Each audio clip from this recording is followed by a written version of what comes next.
Hi guys, good afternoon. Ito yung update dito sa amin dahil nalalaman na naman namin na may parating ng bagyo at pinapatuloy pa rin ang pagputol sa mga niyog na malapit sa bahay para iwas po disgrasya.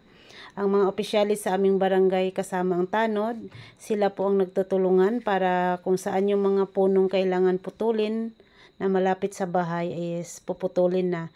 Itong time na to guys, magpa 5:30 na to ng gabi, padilim na.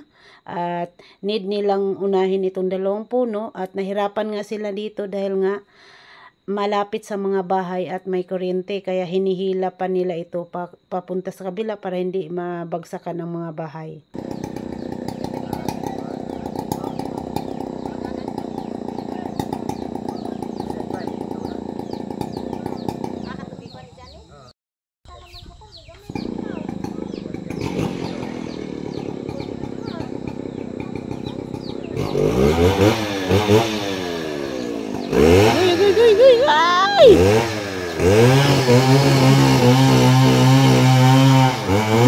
No.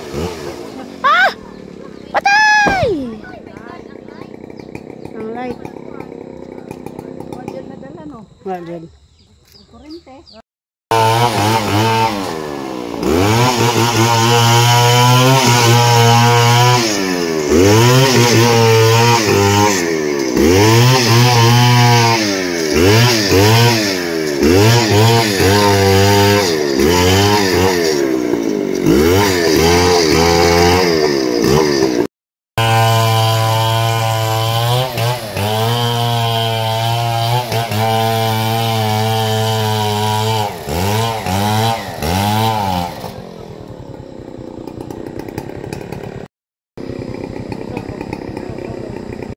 Hadlok ini mo agi. Labaw gasdan. Kay Lydia mo gani isang punuan. Sila na dina, sila may gahawid ani, yakin eh kay nanay ni nakap.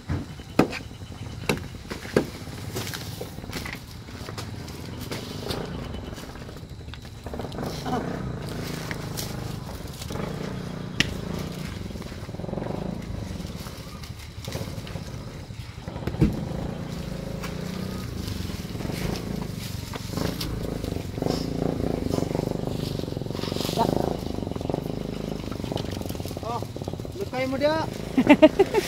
Lukay mo dia. Tapok raman na dong kay ikaw ra may mulugi ini dong.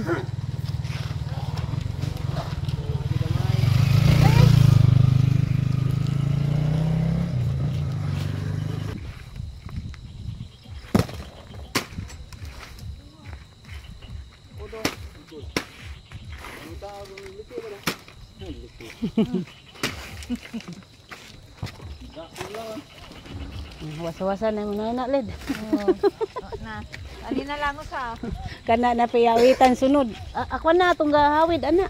Wad wifi ko wad. Wifi ko. Tamuag yan ang suga led. Yan guys, naputol din ang dalawang puno dahil kinatakutan namin na pwedeng pumunta sa bahay namin or sa kabilang bahay. At yan, naputol na at kawawa po sila dahil mga pagod na at ang oras dito is magsi-7 na siguro to ng gabi at nilinis muna nila bago nila iwanan yung area. At yung ibang mga puno na hindi naputol, babalikan nila kinabukasan kasi hindi na kaya, gabi na talaga at mga gutom na at pagod na po sila. Dahil mula umaga hanggang gabi guys, nag-ikot lang talaga sila sa baryo namin para maputol ang kailangang putulin ng mga puno na makapekto sa mga bahay. Dahil ang sinabi nga, may parating na bagyo na sobrang lakas daw. Kaya po, lahat ng makapinsala sa mga bahay, pinutol na po para iwas disgrasya. Ingat po tayong lahat guys, dahil may parating na nga na bagyo. Sana po iligtas po tayong lahat at magdasal lang po tayo na wag po sanang tumudo yung hangin at ulan. At thank you for watching. See you sa aking next vlog. Bye bye. God bless you all. At ingat po tayong lahat.